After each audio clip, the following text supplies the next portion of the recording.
Good evening, everybody, and welcome to another awesome special episode of Ignite Radio Live. You are with Greg and Stephanie Schlueter over the 5 mighty stations of Annunciation Radio and a very special guest that we are delighted to introduce in just a moment.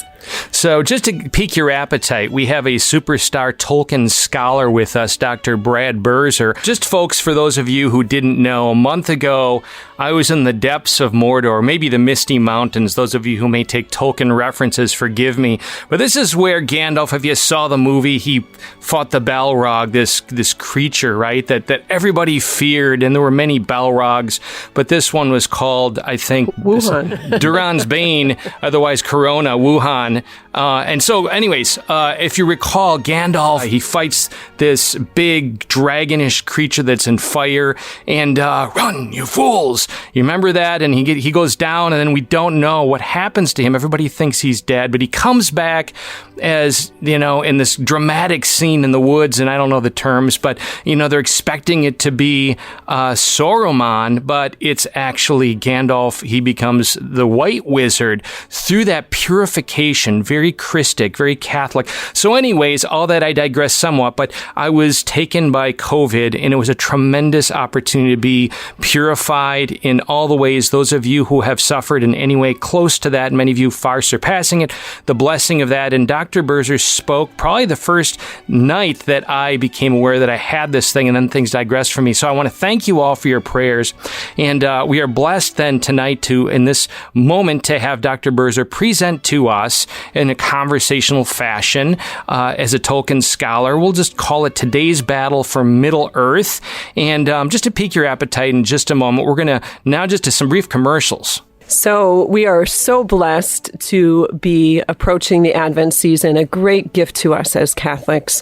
And we will be having presents for Christmas again this year, which is a wonderful evenings of word, worship, witness, confession, just a great opportunity to come before the Eucharistic Lord.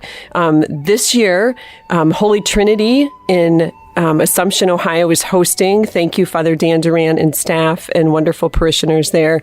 And they are the first 3 Wednesdays of December. So December 1st, December 8th, Our Lady's birthday, the Feast of the Immaculate Conception, 9 months before Our Lady's birthday, and December 15th, beginning at 6:30. And again, we are delighted to provide this opportunity to come together as believers. You know, Lent, we have so many practices which are great gifts, but Advent seems to, lose its focus quite easily with Christmas preparations in a worldly sense and in other ways. But we really encourage you to write those dates down on your calendar now so that you can very much, as we like to say, enter more heartily into the heart of Christ's Mass. And for that, you can go to presentsforchristmas.com, PRESENCEFOR Christmas.com, to emphasize which of us, particularly after the last year and a half, are unaware of isolation and pining for real presence, flesh and blood encounter that awakens us to our nature in God, right? We need that. And of course, the Eucharist and worshiping before Him is such that gift, an occasion of healing, mercy, transformation, all that tremendous grace. So again, presentsforchristmas.com. Commercial number 2, we want to speak just for a moment to parents and grandparents. Above all, which of us don't desire that our children more fully encounter who we are, who our children are in Christ in the fullness of our Catholic faith? That's what we're about. I'm going to say no more except direct you to massimpact.us/partner and find out how we are truly endeavoring to engage marriages and families in building the kingdom. So again, massimpact.us/partner. With no further ado, Steph, you get to reprise your introduction of Dr. Birzer, and we'll get on with our interview. Okay, here we go. I'm going to sound all official now.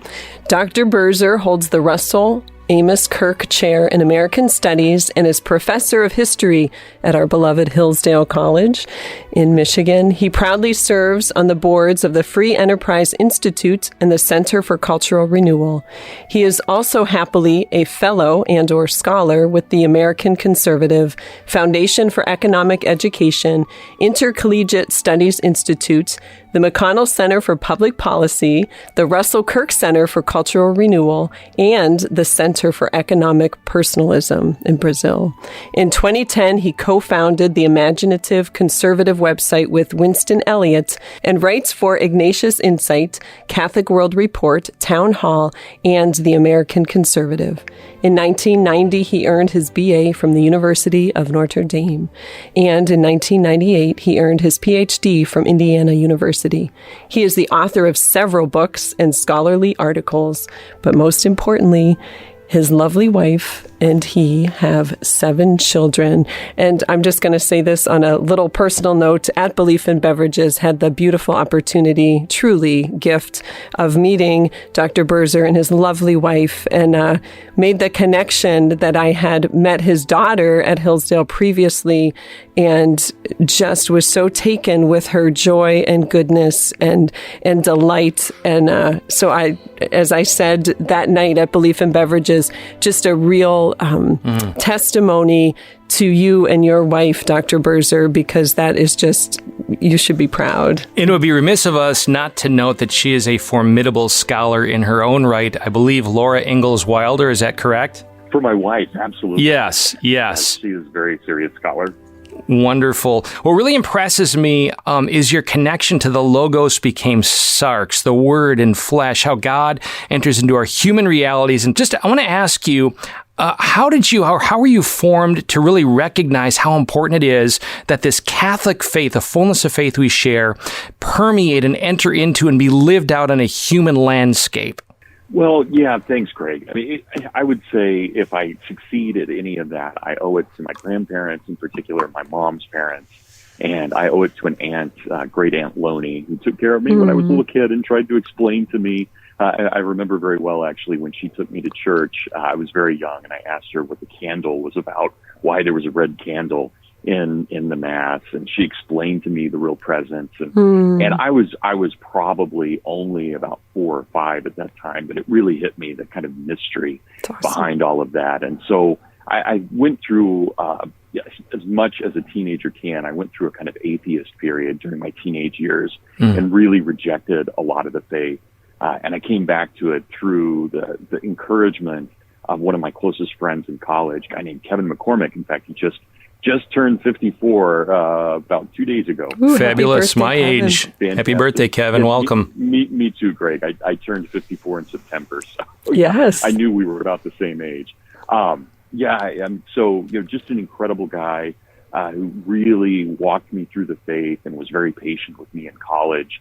Yeah, this was part of late night dorm room discussions. And I even though I was in a kind of quasi-atheistic phase, I ended up going to Notre Dame. Yeah, well, not quite imagining how Catholic Notre Dame really was. So yeah, I mean, there were just a lot of things that happened. But I think I owe it to a lot of people for being patient with me and for really explaining things to me. I was always one of those, and I guess I still am. I'm one of those people who really needs everything kind of explained before I'm ready to accept it. Beautiful. So those people, I owe them everything. That's amazing. Amazing. Your life is punctuating for us as you're sharing here, I think, a hunger that many of us have. Many who are listening, certainly those who are maybe distant from the faith, and that is that our God who is in the heavens condescended and makes himself present to us. And too often, I think many of us feel or reduce him to myth or something that's distant and, kind of like Solomon, we navigate so many things in life and we discover at the end, all is vanity and it becomes real more than just this external thing that we follow. So anyways, it perhaps is a nice stage setting, if you will, for Tolkien, what he's all about, and perhaps as a guide, leader, mentor. Certainly most of us would regard him as perhaps a source of entertainment, but so much more. If you don't mind, kind of weave together who is this man, J.R.R. Tolkien, and perhaps connected to how you, young Brad Birzer, fell in love with him. Yeah, so I have two older brothers. I'm the youngest of three, and we had always had Tolkien around the house. And one of the things that my mom was always encouraging of, and she was very great about this, we always had all kinds of music, classical, jazz, rock. We had music all over the house, and we also had books everywhere. Yes. And so I knew of J.R.R. Tolkien even when I was younger, but it was when I turned 10, and I turned 10, as you did as well, in 1977. And the Silmarillion came out on September 15th of 1977. My oldest brother turned 17 on September 23rd, and my mom had given him the brand new hardback copy of the Silmarillion. So and cool. I was so taken with the cover. I just was absolutely, it was the cover called The Mountain Path, which actually was one of Tolkien's paintings that he did. He was an excellent painter. Wow. People often remember that. Beautiful with colors. I mean, just beautiful. He couldn't draw figures for anything. It was incredible with landscapes and architecture and trees. I mean, just incredible with that. And that mountain path, that image on the Silmarillion, just really beckoned to me. And so even as a 10-year-old, I tried to read the Silmarillion. And that opening, if you guys remember, that opening is all about God creating the world, utilizing, I should say, his angels. And so they sing into creation, all created things, except for man and for elf. Those are only for God to create. But everything else is created through this song. And I read that, even though I never got beyond that opening, I read that probably 10 times that fall. I was just so taken with it. And I still, to this day, we get to teach on the first day of Western Heritage class at Hillsdale for our freshmen. We get to teach Genesis, Genesis 1 and 2. And I still, to this day, I cannot read Genesis 1 or 2 without also having Tolkien's creation story in the background. Right. So, Tolkien so beautifully blended Platonic themes with Christianity that it really is hard to separate. And I think Tolkien just did an amazing job in that creation story. But my point, and I don't mean to go on too long about this. That's good. Good. Go. I was so taken with that the next summer I saved up all my lawn mowing money and went down. We had actually, even though I grew up in a relatively small town in Kansas, we had 3 bookstores in town. And I rode my bike down to the farthest one because I liked it the best, and ended up buying the trilogy and then just devoured it. So I devoured it about age 11, and I've really never stopped reading it. In fact, I would argue pretty strongly that between ages 13 and 19, when I was going through that weird atheist phase, that Tolkien really kind of kept me on track because of the morality of the story. I wanted to be like the heroes. I wanted to be virtuous in that sense, even though I didn't have my Christian faith. I believed very strongly in the heroism of the Lord of the Rings, and that really did sustain me through a lot of trials and a lot of adversities, especially as a teenager. Right. A message there to many of us as we often hear the word pagan used with disparagement. I don't know if that's a word, but in the roots of our theology, of our Catholic faith, is Aristotle, Plato, Socrates, and these understandings of our nature as a human person. And I think we could all stand to connect more fully with, if you will, this accessible, through the mind, through reflection, awareness of the landscape that defines who we are, that is of the good and the true and the one. And we've kind of lost connection with that gives such a foundation, I think, for that transcendence of our faith. Anyways, I'm getting a little bit nerdy here, but I'll tell you, I'm very impressed that Silmarillion, as you're describing here, was sort of your inauguration, because it does have such a metaphysical quality about it. It's not necessarily an easy read for those who aren't necessarily willing to go beyond. I used to say, 10 years ago when our kids were readers, we required that they read classics amidst other things that we did supervise. And I'll admit Hunger Games, but then they'd have to read a classic. But I describe Hunger Games as more as something like literary cocaine. And it's habituated a whole culture. You can use that, by the way. You don't need to quote me. Literary cocaine. It's because, it has this immediate scintillating, capture my emotions right away. And we've lost, I think, a habit of attending to truths that are transformative. And I I think Silmarillion, with the story woven in there, the culture and languages and all that, is truly remarkable. So tell us about this guy, J.R.R. Tolkien. Tell us who he is before we get into, perhaps Lord of the Rings. Sure. So Tolkien's born in 1892, and he dies in 1973. So he's very much a man of the 20th century, but also coming out of Edwardian England. As a young boy, he was actually raised for the first few years in South Africa, even though they're British. His father was working for the diamond industry. He was a banker, and they were trying to keep the graft and corruption down as much as possible. That's what his father was really in charge of while they were in South Africa. But for whatever reason, health-wise, Tolkien was not able to handle the South African environment. And so the mom decided to take Tolkien and his little brother Hilary back to England and leave the father for a while. And unfortunately, just horribly, by the time that Tolkien and his mother and his brother arrived in England, a telegram was waiting for them that the father had died during the time that they were away from him. Gosh. So Tolkien loses his father when he's about age 4. He's then raised by his mother. His mother is fascinating. She's a brilliant, absolutely brilliant woman. And she becomes very taken with John Henry Cardinal Newman, even though Newman's no longer alive at this point. She keeps going to the Birmingham Oratory, and she finds that when she's there, they actually treat her as an equal. They don't just treat her as some pesky woman who's coming in and bothering them. They take her very seriously. And in 1900, she converts to Catholicism, very much, very, very, very much against the wishes of her family. Her family is just horrified that anyone in the family would be Catholic at all. And so they do what they can to drive her away from the church. And she ends up contracting a rare form of tuberculosis that could have easily been cured had she been able to afford the money. But the family refuses to pay for the cure unless she renounces her Catholicism. Which are you kidding me? No. I mean, it's a terrible, amazing story. And she dies then in 1904. So Tolkien has now lost his dad and his mom, and he and his brother are then given, and this had all been prepared for because the mother knew she was going to die, they are given to a priest to raise, a man by the name of Father Francis Morgan, and he adopts them as his children. Beautiful. And they raise them in the Birmingham Oratory, which is just stunning. So from age 12 on, Tolkien and his brother are in the Birmingham Oratory. They can't live there. They live in private housing nearby, but for all intents and purposes, they're raised by the priest. Remarkable. And so Tolkien, this really affects Tolkien, not just the kind of quality that you get from being associated with Cardinal Newman, but the Catholicism that's particular to the Oratorians and their ideas and their ways of thinking, but also the fact that his mother died. And as Tolkien thought, she died a martyr.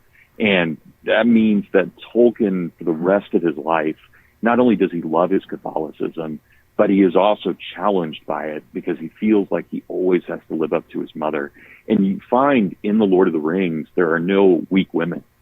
Even some of the bad women, like Mrs. Sackville-Baggins, who's annoying, is still a very, very strong woman.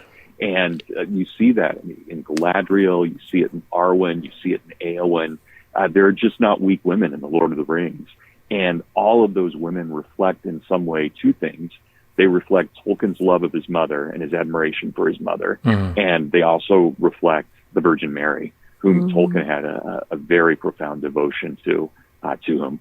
He had a very profound devotion. So Tolkien is then basically, he's a genius, and he's an absolute master of languages.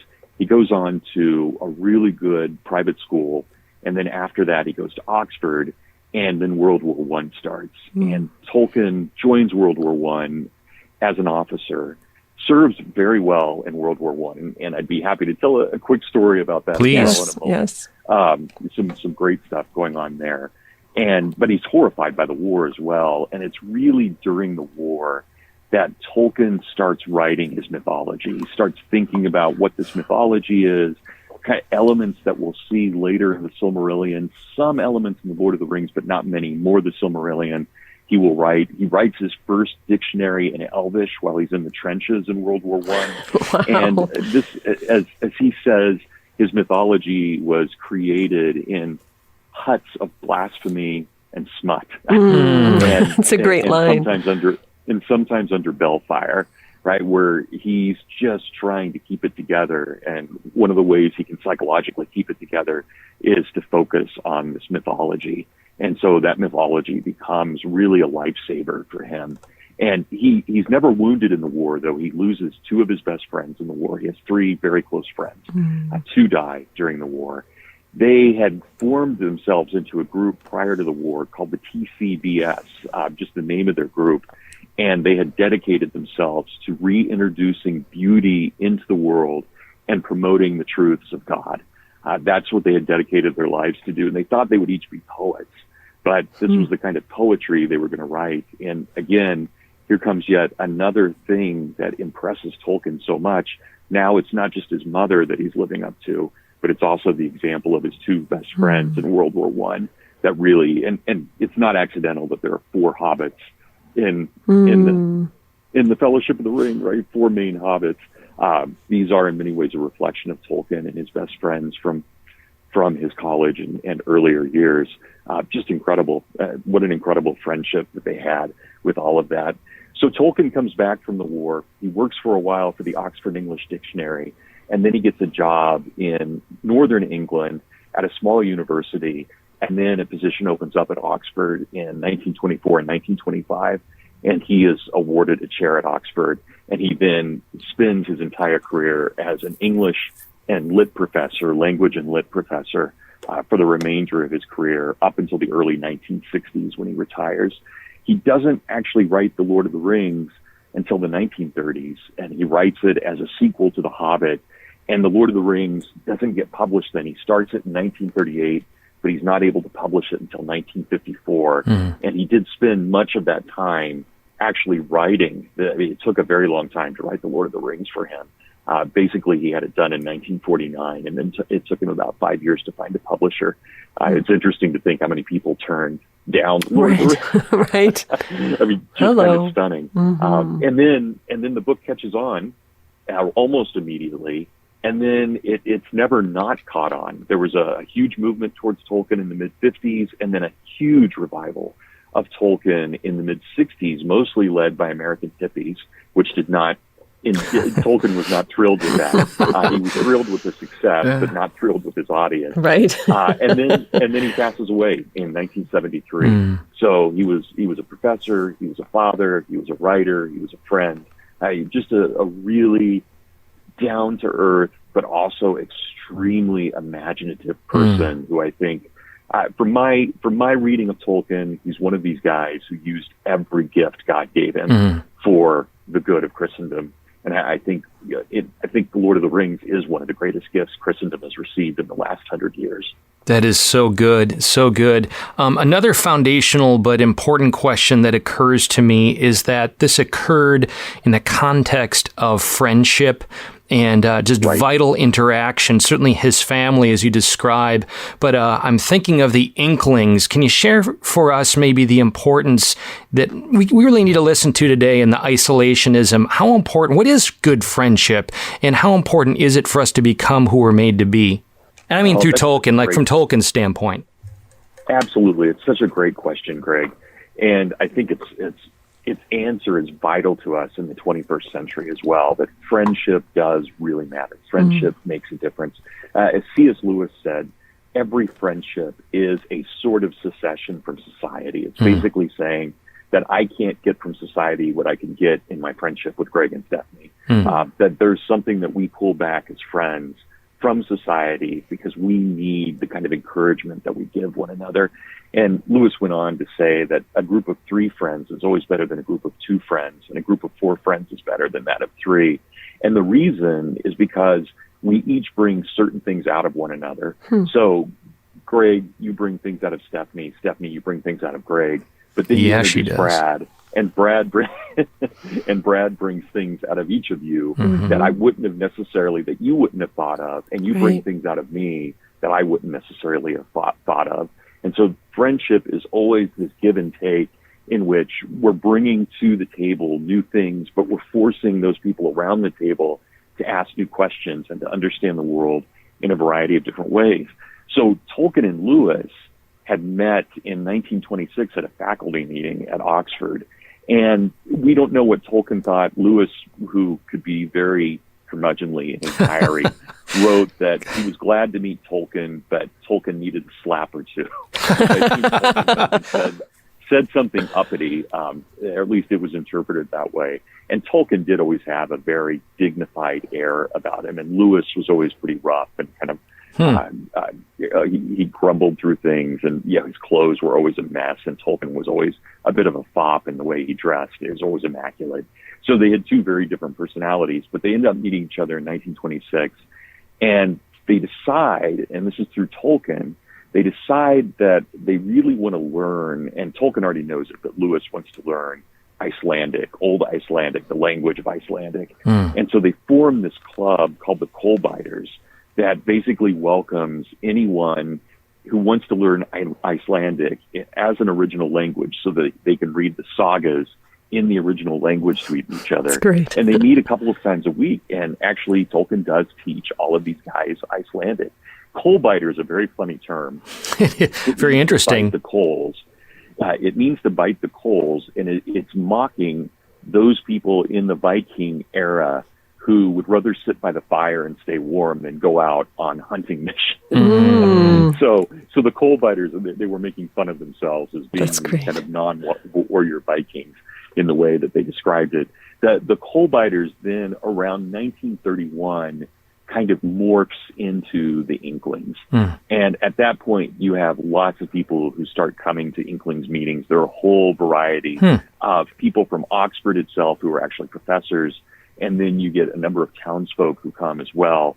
They would often meet on Tuesdays for lunch at the Bird and the Baby, where everyone in Oxford was welcome. Anyone who wanted to be part of the Inklings could come and join in the conversation. But then they had a private meeting that was just for about 10 or 15 of them every Thursday night in C.S. Lewis's rooms at Oxford. And that's where most of the great, like the famous kinds of discussions come from, and where Tolkien read The Lord of the Rings and Lewis read his Problem of Pain, and they read to one another and they critiqued one another. That was really on those private Thursday nights. And I love this, one of the members of the Inklings was one of Lewis's friends from college, a guy by the name of Owen Barfield. And you probably know who Owen Barfield is, but sadly, most people don't remember him anymore. He was an amazing scholar. But he often talked about friendship as, and this is the way he put it, friendship is a commonwealth of the soul in which there is no copyright. Wow. Let's pause on that a second. Can you say that again? We got to pause and drink that in. Say it again. Sure. So proper friendship is a commonwealth of the soul in which there is no copyright. So good. Wow. It's beautiful, right? So we don't claim in our friendship, we don't claim things specifically for ourselves, but we share everything with one another. All of our ideas, everything that matters, all of our poetry, all of our literature, we share it with everybody in this small kind of republic of friendship. And I just think that's a beautiful way of describing what the Inklings was. Really was a commonwealth of the soul. And these people read to each other, they encouraged one another, they critiqued one another. So I would go so far, and Greg and Stephanie, you can push back on this if you want, but I'd throw the gauntlet down here and say that the Inklings was probably the most important group of friends in the 20th century. Consider everything that they were able to accomplish, and how much things like The Lord of the Rings, which came out of that friendship, how much that's permeated culture, I think, in very, very good ways and very healthy ways. I didn't know where you were going to go when I asked that question, but I'm not surprised at the richness and how it informs any of us who are listening of the importance that God made us with these gifts and qualities, and He wants us to live this abundant life.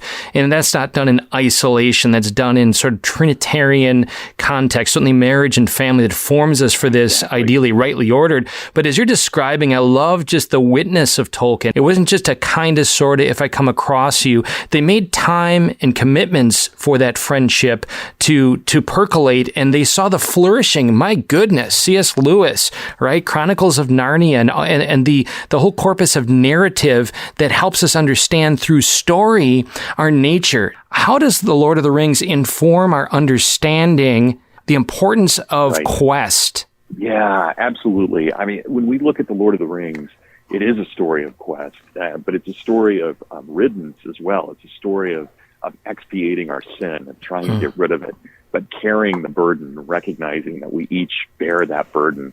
So when we look at The Lord of the Rings, the ring itself, this symbol of evil, this great thing of power, they have to get rid of it, right? And there's the old, wonderful old tale in Plato of the Ring of Gyges, in which this shepherd Gyges discovers this ring on a body. He takes the ring, and when he puts it on and turns it a certain way, he finds that he's invisible. And so he goes out and does just horrific things in the name of gaining personal power.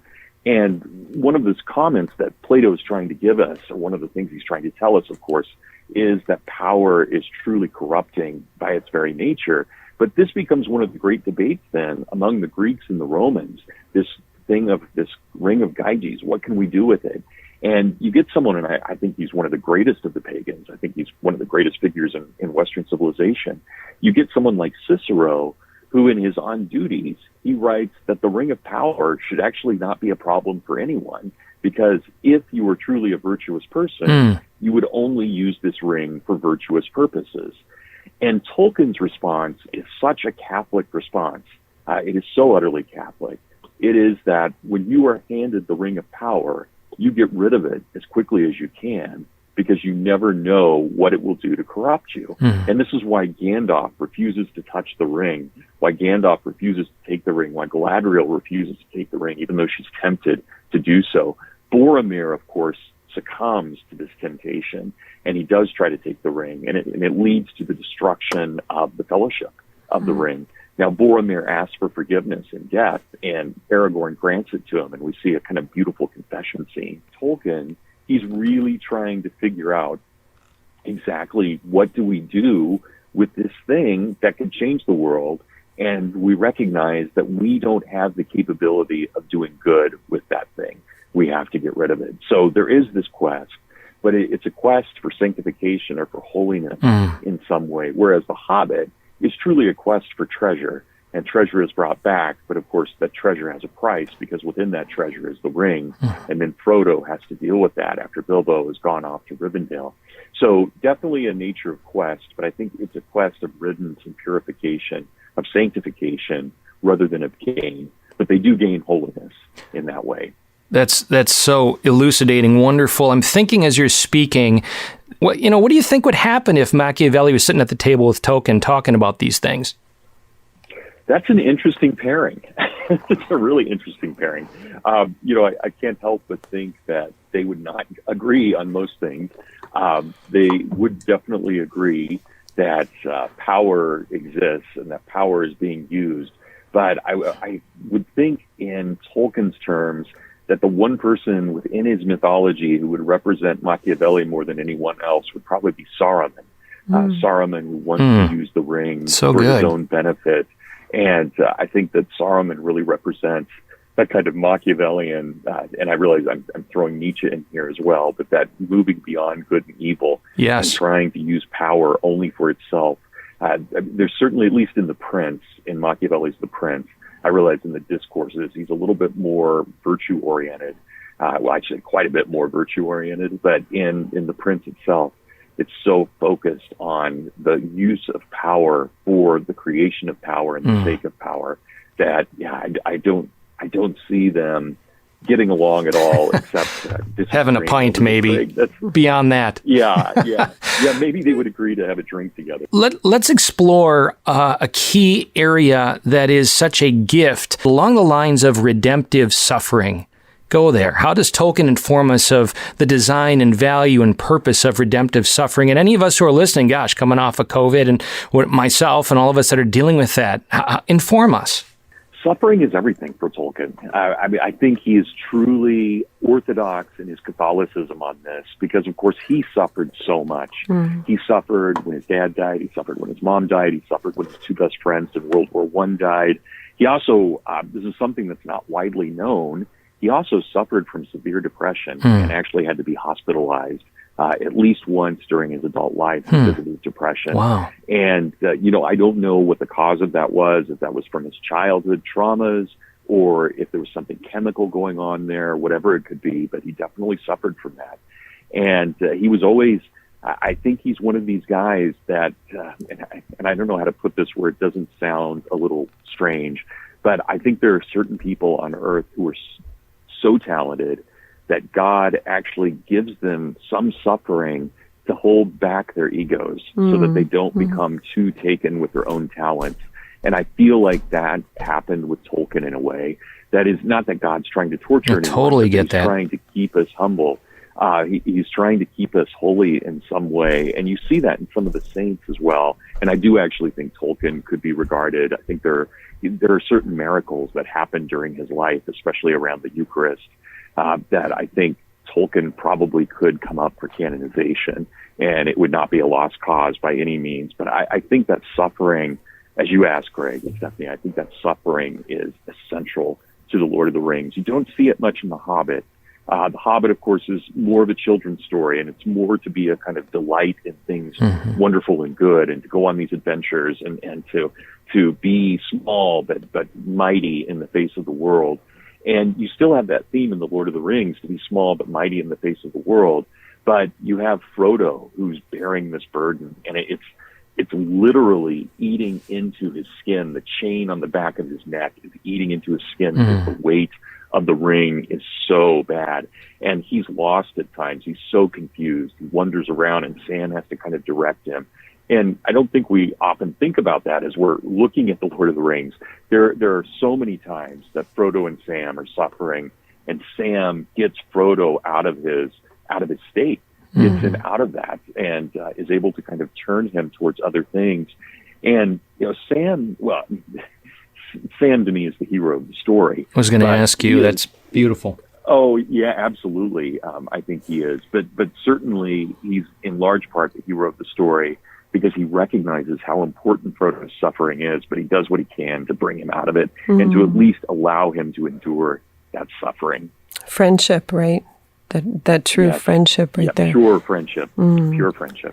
Brad, you had mentioned Tolkien in the word Eucharist and miracles and such. Can you expand, as you did at Belief in Beverages, just his love of the Eucharist and the power he saw there? Yeah, he had a very strong devotion to the Eucharist. And he said, and I don't have this in front of me, I apologize, it's in his letters, but he says the Eucharist is the one most important thing on earth. It's the thing which we should all love. And he said within the Eucharist there is contained all the mystery of life, everything that anyone could ever want. So there's nothing greater than the Blessed Sacrament for Tolkien. And he was a daily Mass Catholic.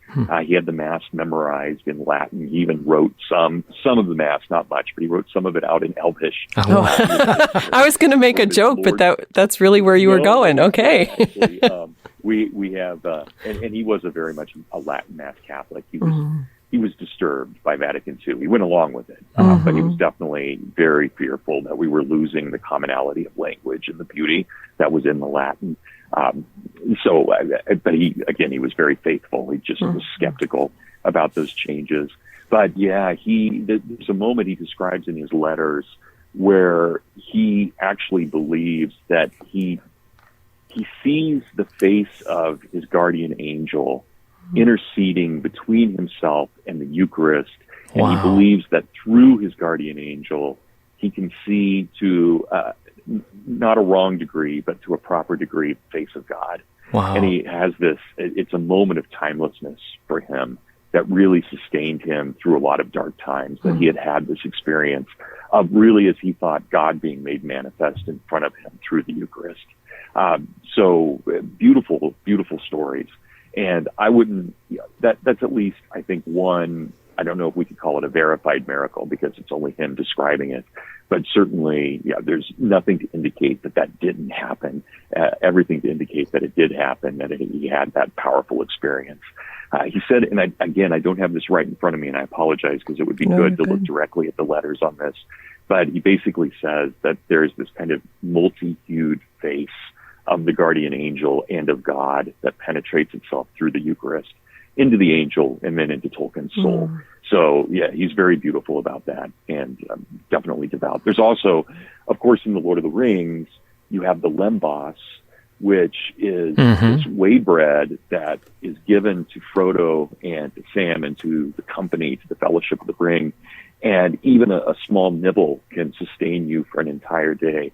And Tolkien said later on in life, when he was asked about this for a movie treatment that was being considered for The Lord of the Rings, Tolkien said that, well, let me just say that this is something of a kind of supernatural quality, and didn't go much farther than that in his explanation. But if you translate the Elvish, there are two words that the Elvish use for lembas, and one is translated as the bread of life, and the other is the bread for the journey. So one corresponding to the sacrament of Holy Communion and one corresponding to last rites. Right. Yes, that's awesome. Absolutely. That's awesome. So, I think it's pretty clear. Plus, only women can make it, very similar to nuns making the Eucharist, making the bread at least. And, I should say making the bread, not making the Eucharist, but making the bread.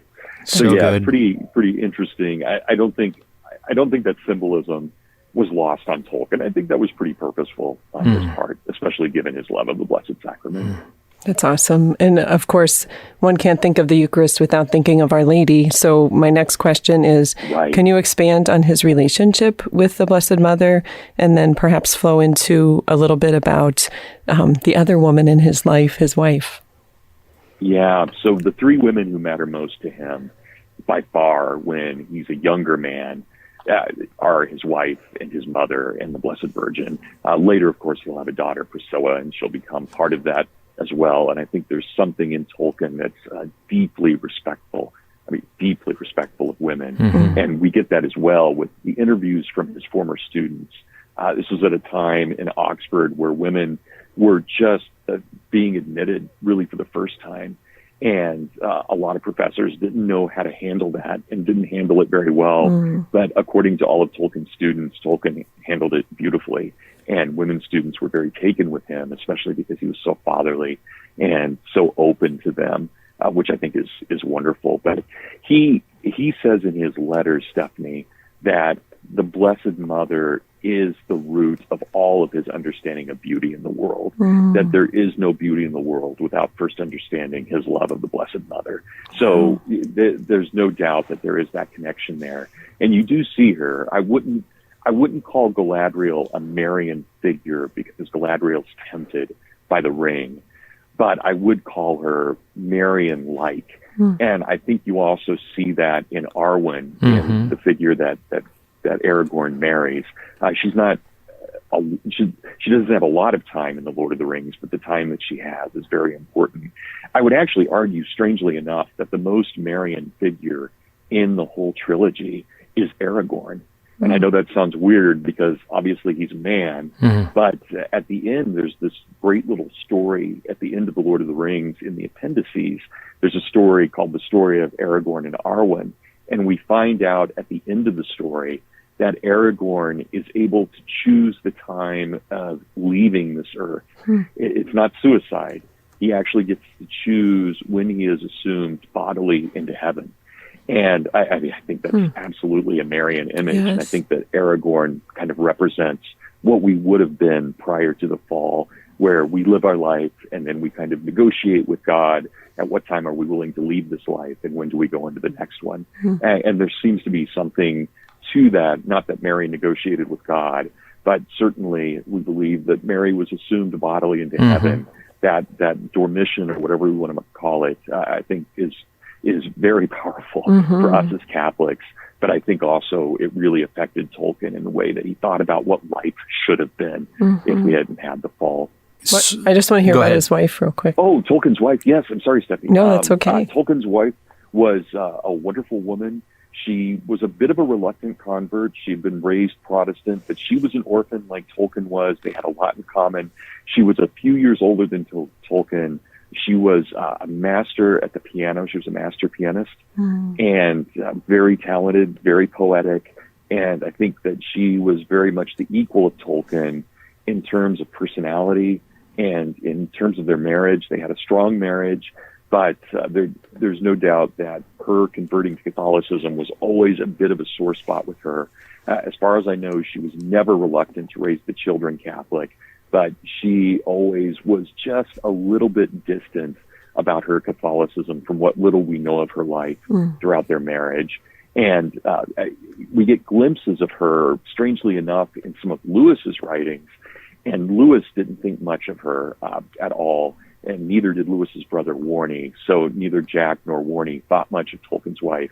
And it's unfortunate that we don't have more descriptions of her, because we basically have Tolkien's version of her, and then we have Lewis's version of her, and they don't quite fit. They don't quite mesh with one another. So it's hard to know exactly what kind of a person she was. Thank you. So I'm going to foray into a subject, Galadriel, Éowyn, Arwen. These are characters that I am going to suggest, I'm going to say it, they exude a God-designed femininity. To the question, how does Tolkien convey an essential femininity relative to today's ideas? Yeah, I think he does. I mean, at least as I read him, not only because of his devotion to his wife and to his mother and to the Virgin Mary, and then later to his daughter Priscilla, I think he has a very strong sense of what women are.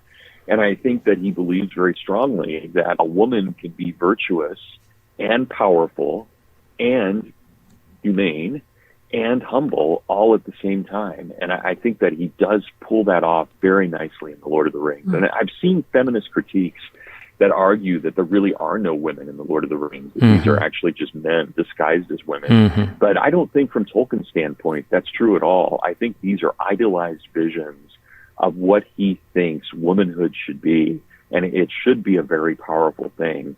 In all of this. And of course, we see the kinds of sacrifices that the women make. Galadriel makes the sacrifice for her ring, knowing that once the One Ring is gone, her ring, one of the Elven rings, will be destroyed, and everything that she's created over thousands of years. Never thought of that. Wow. Will be destroyed as well. And so she willingly gives that up. Elrond does too, but of course, since we're talking about women, right? So the three rings, the elves are all going to be destroyed. Gandalf has one. Galadriel has one, and Elrond has one. So they each are going to lose that.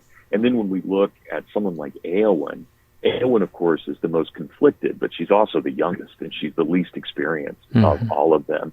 But she wants, in the worst way, to sacrifice herself for her community. She wants to sacrifice herself as a person who can show that the Rohirrim really matter. And then you also get the element of sacrifice in Arwen, because Arwen has to give up her immortality in order to marry Aragorn. And so she, who's been around for thousands of years as well, now will suddenly live a normal, long. But from the point that she commits herself to Aragorn, she is now living as a human, as a mortal. So they all give that up, and yet they all remain very strong. And I think that that's a beautiful image of womanhood, that there is a lot that is given up, but it actually makes everybody stronger. It makes the community stronger. It makes the person, the woman stronger. It makes the family stronger, everything. So I think maybe it's a paradox, but it definitely does show that women have very vital roles in society. Folks, you're tuned into Ignite Radio Live. So blessed to have Dr. Brad Birzer with us talking about Tolkien, and not just Tolkien, the genius and gift that he was in his stories, Lord of the Rings and others, to really communicate, shall we say, a God-designed humanity, discovering our identity from which flows our mission, and how necessary that is for us today with so many, competing ideas being thrown at us, to really connect, certainly the mass, the grace, the sacraments, but all, certainly Scripture is all meant to, communicate to us our very nature, our godlike nature. And at the core of it is really search for identity. And in the midst of that amnesia, Christ enters into this earth, condescends, reveals himself, and through story, such a key theme here, that story makes it accessible. Christ used parables, and how Tolkien so masterfully did this. Unfortunately, I'm seeing we're at the end of time, and I do look forward to further conversations with Dr. Birzer, but I have to ask this question. One of the peculiarities to me in Lord of the Rings is this interesting character, Tom Bombadil. What is up with him? I mean, Tolkien, everything is purposeful. Way to bring us in for a landing. But what's his purpose in Tolkien? Yeah, there's a lot of debate on that, and we used to have a very active Tolkien society on campus where we really went after each other on this question of Tom Bombadil. In fact, there was nothing more controversial in our discussions than that of Tom Bombadil. But my own sense, and I actually love the Tom Bombadil Goldberry scenes within The Lord of the Rings. I think they're fantastic, and I think that they do add this mystery. So everything else, I think it has a certain symbolism. Aragorn is the true Christian king. Lembas is the Blessed Sacrament. Each of these women we've talked about is a reflection in some way of the Virgin Mary. But when you get to Tom Bombadil and Goldberry, they're just enigmas. And Tolkien said that he wanted to have at least one mystery, something that just simply could not be explained in The Lord of the Rings. And Bombadil was that kind of figure. My own sense, for what it's worth, is that Bombadil and Goldberry represent an unfallen Adam and Eve. I think that they are the first. We know that Bombadil is the oldest, and I think they represent what Adam and Eve should have been. Interesting. That they each represent nature. They live with nature. They understand what nature is. They have almost perfect stewardship over the earth. They name things. So I think it's an Edenic moment where these guys just have not fallen for whatever reason.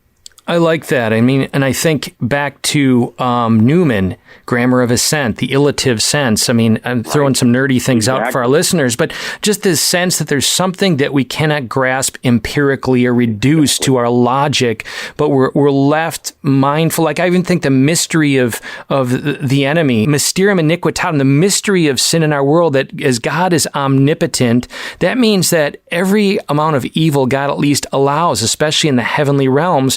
And, Ripperger speaks about this quite extensively, but just as an exorcist, but he kind of conveys that as God allows them on a short leash, it's for the purpose of our being forged in virtue, which leaves us with a kind of mystery, a kind of a veiling to things unknown in the, noetic, heady sense. Brad, any final things as we come in for a landing here this time around that just through our conversation you really like to punctuate? Yeah, I love the conversation. It was wonderful talking to both of you. Absolutely wonderful. And I thank you for actually caring about my views on these things. Yes. You're so good. I would like to plug Sam. We didn't talk about Sam really. I'd just like to I would like to argue as we conclude here that Sam is really a kind of St. John figure. That is, he's not Jesus. Frodo has the burden of being the priest. And I think Gandalf is the prophet and Aragorn is the king. So we have the three offices of Christ. But it's Sam in many ways who's the true hero of the story, because we know that Frodo is on this trajectory that has to end with the destruction of the ring.